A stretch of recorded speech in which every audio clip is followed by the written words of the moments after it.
কোনো ফ্রেম টেনে আসবে না আর কেউ। Hello everyone, good morning. কেমন আছো তোমরা সবাই? আমরা খুব ভালো আছি and welcome back to my channel. আমি খুব বাজে আছি দীপুর জন্য। দীপুর ভালো রাখছেন? আর ভালো রাখতে পারতাম না আমি, আর এর থেকে যদি বেশি দরকার হয় আর পারতাম না। তো কালকে বিকালবেলা দেখা টাকা করে এসে পড়েছিলাম বাড়ি। রাতে খাওয়া দাওয়া করে আমরা সবাই ঘুমিয়ে গেছি। আর কালকে রাতের ঘটনাটা বলো। আমরা তিনজন কালকে এক খাটে ঘুমিয়েছিলাম, ওই খাটে মাঝখানে সৌম্য, আমি এই সাইডে, বাবি এই সাইডে। ঘুম থেকে মিডল রাতে কেউ সবাই চুপচাপ রয়েছে, জাস্ট মানে শুনতাছে, আমি কইতাছি কাহিনী। তুমি তো করেছো না সবকিছু, তোমাকেই বলতে লাগবে। ঠিক আছে, আমি বলছি।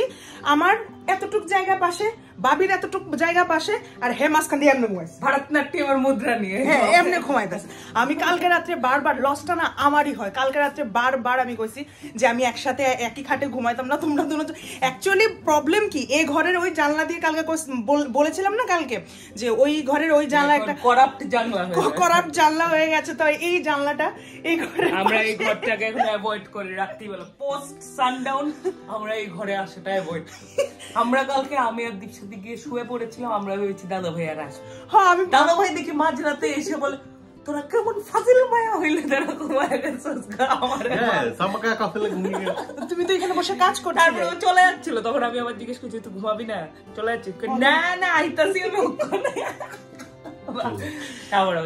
অ্যাকচুয়ালি এই জানলার বাইরে যে কালকে ওই ডেড বডিটার কথা বললাম, যে এখন তো কিছু বলিনি, যে যাই হোক ওইদিকে একটা ঘটনা ঘটে গেছে, সেই জন্য ভয়ে তারা আর এখানে এসে ঘুমাচ্ছে না।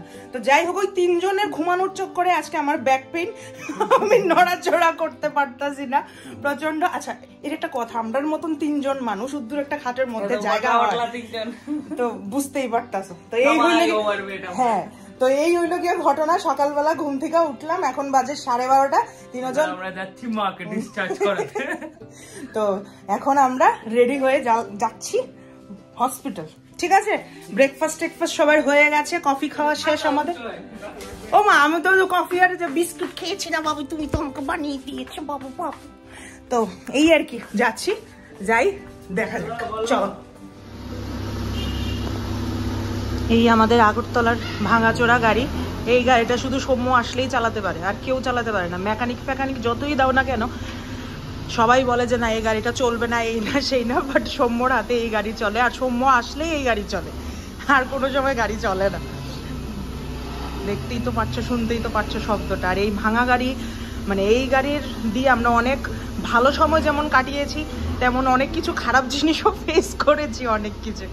তো এই আর কি, মাঝ বিপদের সময় মাঝে মাঝে কাজে লাগে, যেমন এই মাকে হসপিটাল নিয়ে যাওয়া, এই সেই ছোটোখাটো বিপদের কাজে খুব ভালোই কাজে লাগে। এটা আমার শ্বশুরের গাড়ি, বহু বছর আগে কেনা, তাও সেকেন্ড হ্যান্ড গাড়ি।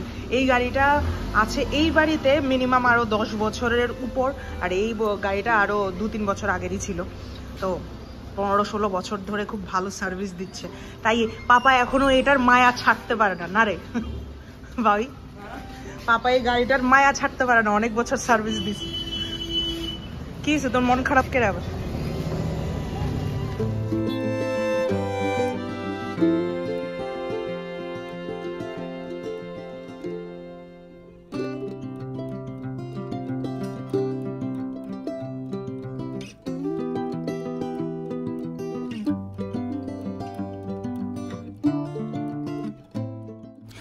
দুপুরবেলা খাওয়া দাওয়া করে আমরা চলে গেছিলাম হসপিটাল। এই যে আইএলএসের রাস্তা, আগে অনেকটা উঁচু আপে ছিল, বাট এখন অনেকটা স্ট্রেট করে দিয়েছে, একদম সমতল করে দিয়েছে। তো যাই হোক, গিয়েছিলাম দুপুরবেলা মাকে আনতে, বাট ওখানে বসে থাকতে থাকতে হয়ে গেছে বিকেল, অনেকটাই লেট হয়ে গেছিলো। যেহেতু আমাদের মেডিকেল ইন্স্যুরেন্সে মার চিকিৎসাটা হয়, প্রত্যেক বছর 4-5 বার হসপিটাল যেতে লাগে, তো আমাদের ইন্স্যুরেন্সেই চলে, তো সেজন্য অ্যাপ্রুভেলের দরকার ছিল। তো অ্যাপ্রুভেল আসতে আসতে অনেকটাই লেট করে ফেলেছিল, আর সেই লেট হতে হতে রাত্র বাজছিল 9টার সময়। এবার সৌম্য, পাপা, বাবি মাকে নিয়ে বাড়ি এসেছিল, আর এইদিকে মা লাঞ্চ করতে বসে গেছে। তখন মাত্র দুপুর 2-2:30 বাজে। তখনও আমাদের আইডিয়া ছিল না যে রাত এতটা বেজে যাবে, আর আমারও একটু শরীর খারাপ করছিল। তো আমি কি করলাম, আমি বাড়ি চলে গেলাম। আমি আর এখানে আর বসে থাকিনি। ওরাই বললো যে তুমি বাড়ি চলে যাও, বাবি সৌম্য তো আছেই, সৌম্য সবাই মিলে মাকে বাড়ি নিয়ে আসবে। এই যে এখন বাজে বিকেল 5টার মতো, তো সবাই মিলে এখন বাড়ি চলে এসেছি সংক্রান্তির ঠিক আগে।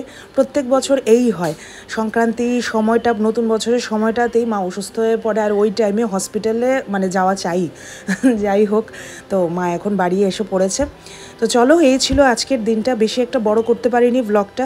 আমার শরীর খুবই খারাপ, মারও শরীর খারাপ, সব মিলিয়ে একটু পাজল হয়ে আছি। তো চলো, দেখা হচ্ছে আমার অন্য আরেকটি ব্লগে। Till then tata, bye bye, good night.